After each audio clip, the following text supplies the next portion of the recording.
El próximo programa es para todos. No contiene escenas de sexo o violencia.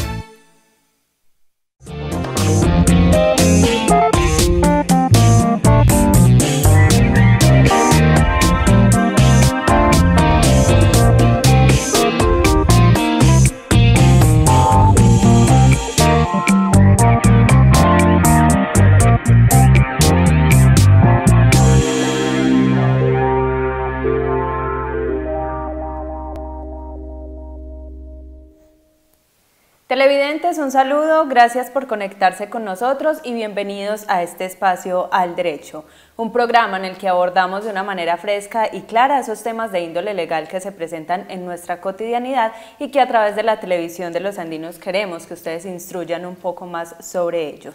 Hoy vamos a hablar de responsabilidad del Estado y para eso nos acompaña el profesional Juan Pablo Vázquez Castañeda, a quienes ustedes ya conocen. Juan Pablo, un saludo y gracias por acompañarnos en Al Derecho. Muchas gracias, Sandra, un saludo especial para ti, muchas gracias por la invitación y un saludo también a todos los televidentes de AUPAN. Juan Pablo, el tema que vamos a abordar en esta emisión, responsabilidad del Estado, sabemos que es amplio, que tiene mucha tela por cortar, vamos a tratar de evacuar lo que más podamos en este programa y pues si quedan aspectos pendientes esperamos tenerlo en una próxima emisión. Vamos a iniciar por un concepto básico, ¿qué es la responsabilidad del Estado? Bueno, muy bien. Antes de emitir el concepto es importante contextualizarnos históricamente frente a los antecedentes que dan origen a todo el sistema de responsabilidad extracontractual, lo que nosotros denominamos el derecho de daños. En principio, antes de la consolidación del Estado de Derecho clásico en Europa, no tenía cabida que eventualmente el Estado, la administración pública, pudiera responder por los daños generados a los particulares, por los daños y por la afectación a los derechos y a los bienes de las personas. Con la evolución del sistema democrático y la implementación de los pilares fundamentales del Estado de Derecho clásico tradicional, cuyo fundamento se sustenta en el principio de legalidad, avanzamos para empezar a entender que el Estado en el desarrollo de sus cometidos, que el Estado en el desarrollo de sus fines y sus funciones asignadas por la Constitución y por el ordenamiento jurídico, que el Estado en la prestación de los servicios públicos a su cargo podría eventualmente generar daños a los particulares, es decir, cuando el Estado adelanta algún tipo de actividad para cumplir los fines que la Constitución le establece, puede causar lesión o generar algún tipo de aminoración o afectación a los derechos subjetivos de las personas. Luego te decía que con la consolidación entonces del Estado de Derecho en los diferentes ordenamientos jurídicos, se empezó a establecer la posibilidad de que el Estado entrara a reparar los daños antijurídicos causados a los particulares cuando el Estado está prestando un servicio público o en cumplimiento de las funciones a su cargo. En nuestro caso en particular, fue en virtud de la emisión de la Constitución de 1991 que se puso fin a esa discusión frente a si el Estado es o no responsable de los daños causados a los particulares. Y en efecto, el artículo 90 de la Constitución estableció que el Estado responderá patrimonialmente por los daños antijurídicos causados por la acción o la omisión de las autoridades públicas. En consecuencia, entonces, la responsabilidad del Estado, el concepto en particular extraído, digamos, de la norma constitucional que fundamenta el derecho de daños en Colombia, en particular en materia de responsabilidad extracontractual, podemos definirlo como la obligación que tiene el Estado de reparar patrimonialmente a las víctimas cuando en la ejecución de sus funciones públicas genera una afectación, una aminoración o un desconocimiento en los derechos o en los bienes de las personas. Ahorita estaremos brindando algunos ejemplos para entender más este tema. Pasemos a cuáles son esos regímenes que se establecen dentro de la responsabilidad del Estado. Bueno, eso es un tema más técnico. En principio, la construcción de los regímenes de responsabilidad es construcción jurisprudencial del Consejo de Estado francés, quienes el análisis parte de la pregunta cuando el Estado falla en la prestación de los servicios públicos. Detengámonos un poquito ahí. En Francia, en principio, el concepto de derecho administrativo se podía equiparar al concepto de servicio público, y esto es bien importante para los televidentes. Servicio público no implica servicio público domiciliario como ustedes lo conocen, de acueducto, alcantarillado, aseo, telefonía, gas domiciliario. Eso es una especie del término genérico servicios públicos. Lo que ustedes conocen son los servicios públicos domiciliarios. Luego el concepto de servicio público es un concepto con unas particularidades dentro del contexto jurídico bien importantes que permiten fundamentar el sistema de responsabilidad. Por servicio público en Francia, inicialmente entendieron como una actividad desarrollada por el Estado para la consecución de los fines generales, para la satisfacción de necesidades sociales. Y planteaban los franceses que cuando el Estado presta esos servicios públicos y cuando lo hace de manera defectuosa, de manera tardía o extemporánea, o cuando no lo hace, eventualmente el Estado puede ser condenado en un juicio de responsabilidad administrativa. Entonces, esos títulos de imputación en principio se fundamentaron sobre el concepto de falla en la prestación del servicio. Y falla en la prestación del servicio implica que la administración pública o no prestó el servicio, o lo prestó de manera tardía, o lo prestó de manera defectuosa. Verbigracia, para que de pronto las personas que nos ven tengan un poco más de claridad y no sea conceptual. El Estado, representado en la entidad territorial Municipio de Andes y en la ESI Hospital San Rafael, presta un servicio público de salud. Eso hace el hospital, una actividad que se presta a través de una entidad pública para la satisfacción de una necesidad general. ¿Cuál es esa necesidad general? Pues el tema de la salud. Luego, cuando el Hospital de Andes, una entidad pública, no presta el servicio, o lo presta de manera tardía, o lo presta de manera defectuosa, y como consecuencia de eso se genera un daño en los derechos de un particular, se abre entonces la posibilidad de que ese particular demande en un proceso contencioso administrativo a la ESI Hospital San Rafael para que repare ese daño producto de una deficiencia en la prestación del servicio público a su cargo, que para ese caso en concreto es el servicio de salud. Como el programa es tan breve, y pues ojalá tuviéramos mucho más tiempo para ahondar un poquito más en los temas, los títulos de imputación que tú me preguntas se pueden agrupar en dos regímenes, un régimen subjetivo y un régimen objetivo.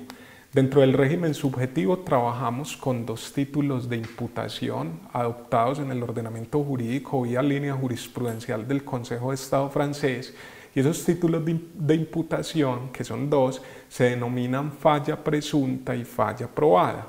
Se enmarcan dentro de un régimen que nosotros denominamos subjetivo, porque se analiza la culpa del agente estatal. Y existen otros dos títulos de imputación que se agrupan dentro de un régimen que se llama régimen de responsabilidad objetivo. Y esos dos títulos que componen ese régimen son los títulos de imputación de riesgo excepcional y daño especial. Si tú me permites, yo los explico. Claro que sí. O si quieres avanzamos en los otros temas. No, es importante explicar estos conceptos porque más adelante con los ejemplos será más fácil para nuestros televidentes comprenderlos. Bien, como les mencionaba, dentro del régimen de responsabilidad subjetivo existen dos títulos de imputación que se denominan falla presunta y falla probada. El título de imputación por regla general que se utiliza en materia administrativa para hacer el juicio de responsabilidad, es decir, para hacer la imputación, es el título de falla probada. ¿Qué quiere decir esa falla? Que corresponde al actor, para que ustedes me entiendan qué es el actor. El actor es quien demanda en un proceso judicial. La regla general es que quien demanda en un proceso judicial, dice el Código General del Proceso, quien tiene la carga de la prueba es quien demanda. Es decir, si yo afirmo un hecho, yo soy el que estoy en la obligación de probar. Entonces, si por ejemplo, Sandra, yo te demando a ti en un proceso judicial, la regla general es que yo debo probar los supuestos de hecho que estoy afirmando en la demanda. Por ejemplo, si tú estás casada con alguien y esa persona te demanda solicitando judicialmente el divorcio por una de las causales que establece el Código Civil, esa persona es quien está en la obligación de probar la causal. Una de las causales, maltratamiento habitual de uno de los cónyuges, entonces será ese actor, ese demandante, tu esposo, quien está en la obligación de probar esa causal y acreditársela al juez para que el juez determine pues la decisión en la sentencia. En materia de responsabilidad del Estado, dentro del título de imputación de falla probada, es el demandante quien está en la obligación de probar, primero, que el servicio no se prestó, segundo, que el servicio se prestó de manera defectuosa, tercero, que el servicio se prestó de manera tardía. Básicamente así funciona el régimen de responsabilidad subjetivo. Quizás es un poquito más complejo, pero analicemos el objetivo, que es más fácil, un poco más fácil su comprensión para los televidentes. Dentro del régimen de responsabilidad objetivo hay dos títulos de imputación, operan dos títulos de imputación: el título de imputación de riesgo excepcional y el de daño especial.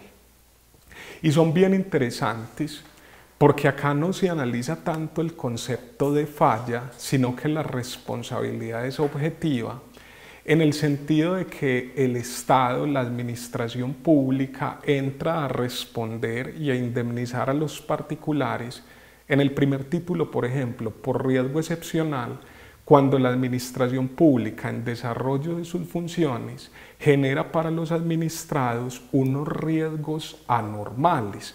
Y con el ejemplo yo sé que me van a entender. Riesgos anormales o superiores. Por ejemplo, el solo hecho de conducir un vehículo, eso es una actividad riesgosa. Cuando el Estado conduce un vehículo, está poniendo en riesgo o está ejerciendo una actividad que eventualmente pueden poner en riesgo a los administrados.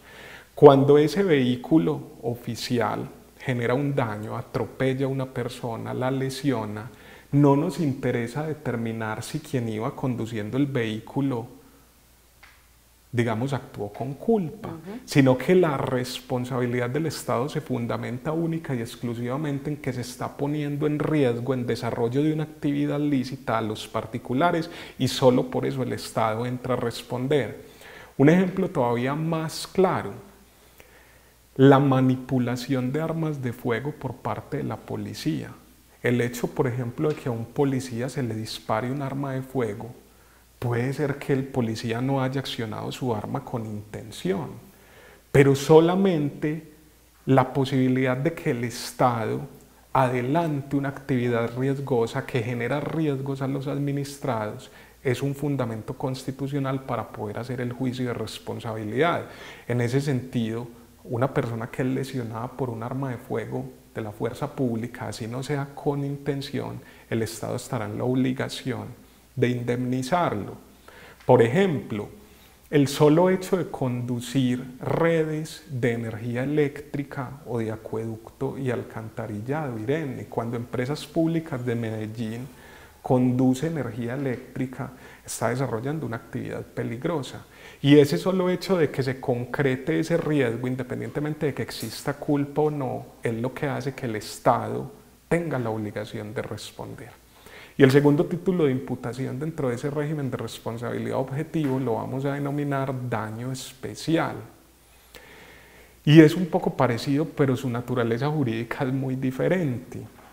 En el riesgo excepcional, cuando el Estado adelanta sus funciones, les decía ahorita, genera riesgos a los administrados. Pero en el título de daño especial, dentro del régimen de responsabilidad objetivo, lo que hay es una ruptura al principio de igualdad sobre las cargas públicas que las personas no están en la obligación de soportar. Les voy a colocar un ejemplo para que más o menos entendamos de qué estamos hablando. Cuando a una persona le construyen un aeropuerto al lado de su casa, en su vecindario, el Estado está adelantando una actividad lícita, sí.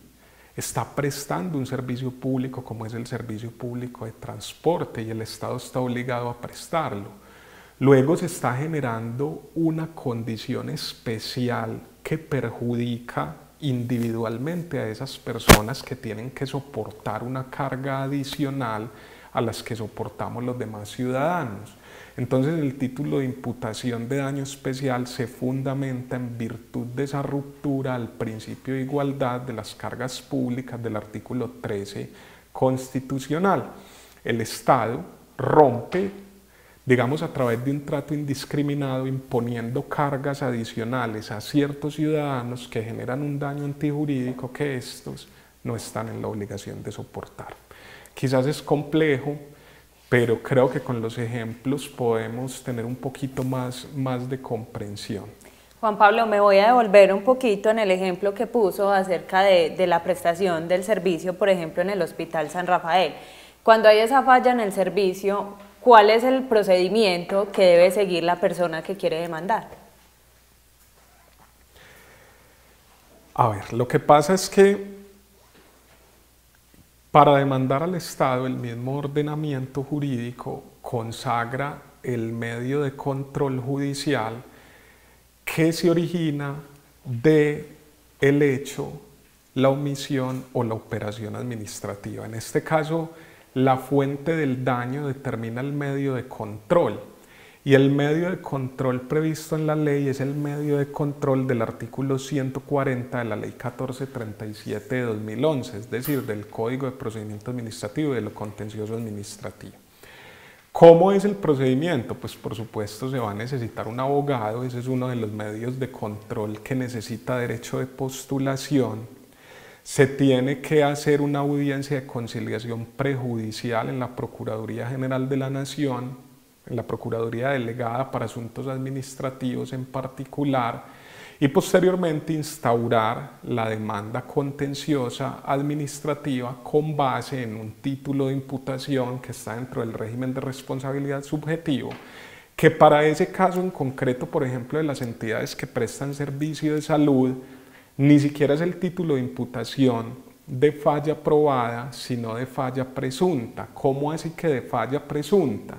Que hay una inversión, les decía ahorita, quien afirma un hecho es el que está en la obligación de probar, pero si tú observas, Sandra, pues una persona que le hagan una cirugía en el hospital no tiene el conocimiento técnico científico que tiene el médico galeno, perito experto y que puede acreditar con un conocimiento científico mucho más particular si falló o no. Entonces observen esto, qué interesante. Ahorita les decía, por regla general, quien afirma es quien debe probar. O sea que si tú vas a demandar al hospital, por regla general, tú que estás afirmando que hubo una falla en la prestación del servicio, porque este no se prestó, porque se prestó de manera tardía, porque se prestó de manera defectuosa, inicialmente serías tú quien tiene la obligación de probar que hubo esa falla. Pero en materia de servicios de salud, opera algo que se llama la inversión de la carga de la prueba.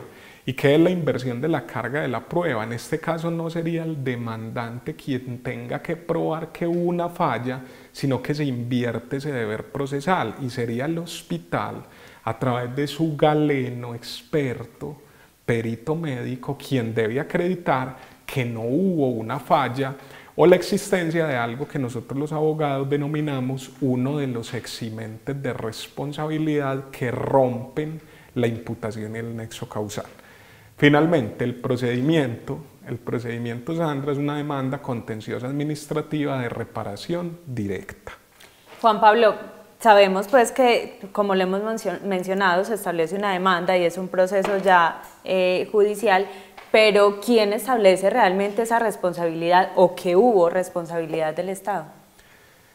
Por supuesto será el juez del proceso el que valore a través de los medios probatorios que le ofrecen las partes, será el juez quien valore lo fáctico, lo jurídico y lo probatorio para emitir una decisión que finiquite la litis.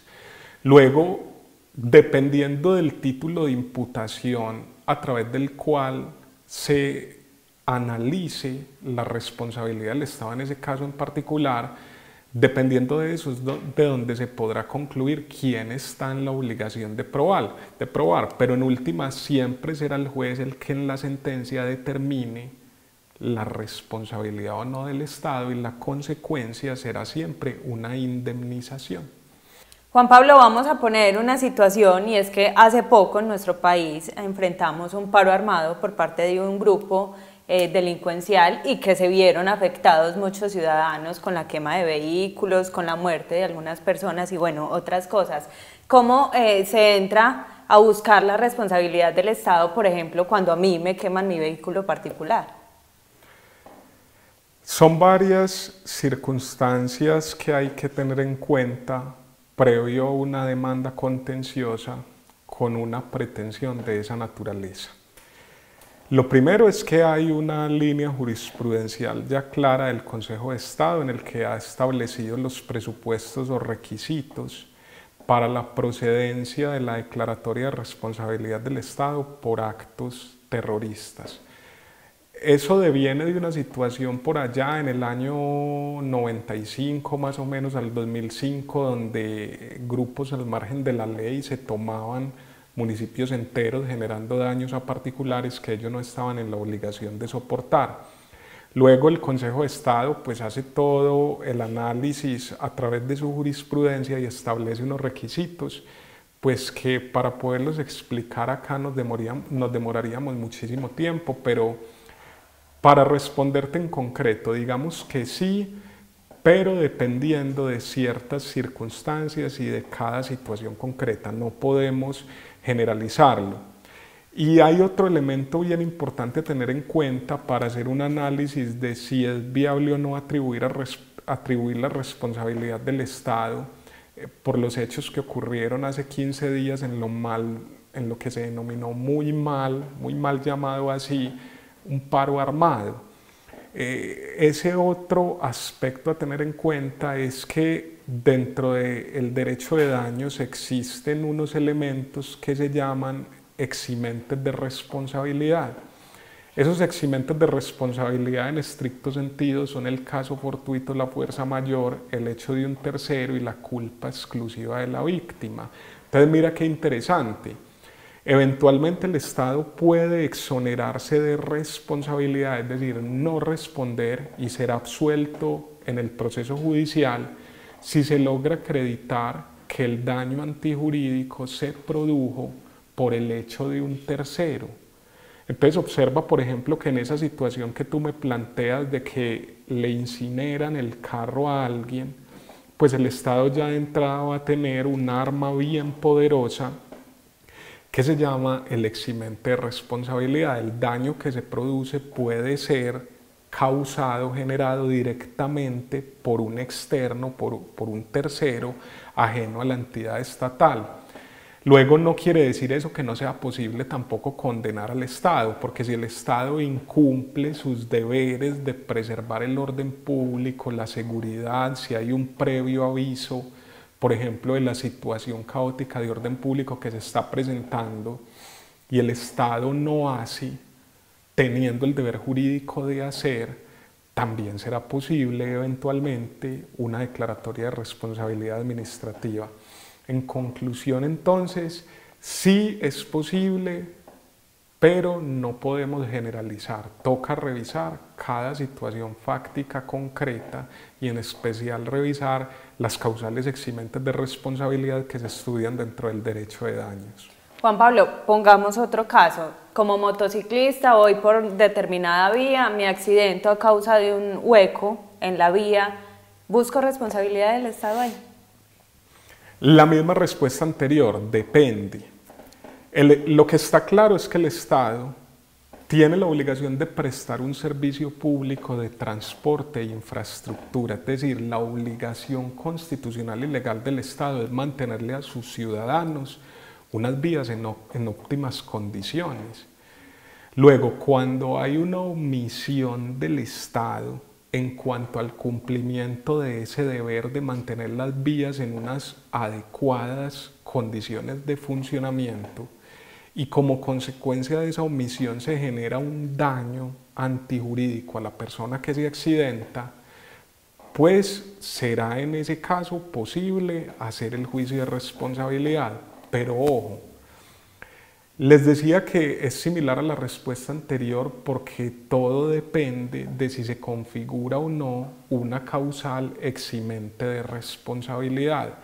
Por ejemplo, si fue por culpa exclusiva de la persona que iba manejando una moto, por exceso de velocidad, por ejemplo, porque en el desarrollo de esa actividad de conducir actuó con imprudencia, con negligencia, con descuido, observa que si bien es cierto hay un daño, es la misma víctima la que se está poniendo en peligro y fue su acción u omisión la determinante para la producción de ese resultado. En ese orden de ideas, cuando la persona es quien a través de su acción determina el resultado, el Estado se va a exonerar de responsabilidad y pues no va a ser posible la correspondiente indemnización. En los dos ejemplos que planteamos, ¿a quién se entraría a demandar? Porque, por ejemplo, en el hospital, con la falla del servicio, pues uno entra a demandar al hospital. En el caso del paro armado y el accidente, ¿a quién se entraría a demandar? En los accidentes de tránsito depende de quién tiene a cargo el mantenimiento respectivo de una vía determinada donde ocurre el accidente. Por ejemplo, si se trata de la jurisdicción de una entidad territorial, municipio de Jardín, de Andes, de Jericó, pues el primer llamado a responder será la entidad territorial, quien es el que está en la obligación de garantizarle a sus ciudadanos unas vías en unas condiciones de acceso seguras. Luego, si se trata, por ejemplo, de vías departamentales, será el departamento quien entra como sujeto legitimado en la causa por pasiva dentro del proceso judicial. Si se trata de vías nacionales, será la nación. Normalmente los abogados, ese presupuesto procesal de la capacidad para ser parte y la capacidad para comparecer al proceso, lo que hacen es que demandan a todas las entidades de una vez, como para asegurarse que en la sentencia queden todas las entidades que aparentemente estarían involucradas porque serían las que tienen la obligación de conservar la vía. En cuanto a la situación concreta del paro armado, lo cierto es que la seguridad es prestada a través de la fuerza pública que pertenece al Ministerio de Defensa y el Ministerio de Defensa hace parte del sector central nacional. Por lo tanto, habría que demandar en un caso así, bajo esas condiciones, a la Nación, Ministerio de Defensa. Ese sería el sujeto quien está en la obligación de responder en ese proceso concreto. Juan Pablo, este es un tema bastante interesante, mucha tela por cortar, como lo mencioné al principio, pero lastimosamente el tiempo en televisión es muy corto. Hemos llegado al final de esta emisión. Muchas gracias por habernos acompañado. Gracias a ti, Sandra, por la invitación y un saludo especial a todos los andinos. Así es, y a las personas que nos ven desde otras partes a través de nuestras plataformas sociales y los diferentes canales de comunicación que se vinculan con la emisión de este espacio. Muchas gracias por haberse conectado con nosotros y nos encontramos en una próxima emisión.